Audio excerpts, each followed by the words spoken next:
మీరు అనుకోవచ్చు నాయకుడు అంటే ఏంది, లీడర్ అంటే ఏంది, ఎవరిని లీడర్ అంటారు ఊర్లల్లో? తెల్ల బట్టలు వేసుకొని నల్ల కళ్ళద్దాలు పెట్టుకొని స్పోర్ట్స్ షూ వేసుకొని తిరిగేటోళ్ళని లీడర్ అంటారా? అట్లా కాదు కదా. లీడర్ అంటే కేవలం ఎమ్మెల్యే, ఎంపీ, సర్పంచ్, సీఎం అయితేనే లీడర్ అవుతారా? అట్లా కాదు కదా. ఇంట్లో ఉండే ఇల్లాలు ఫస్ట్ లీడర్ అవుతారు.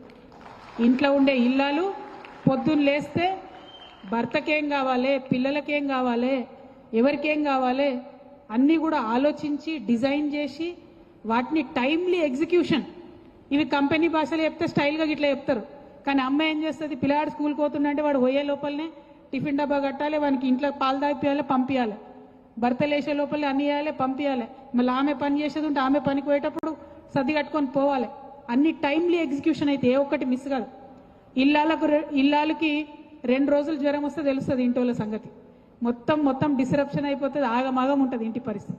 అంటే ఈ సమాజంలో తొలి లీడర్ ఇల్లాలు.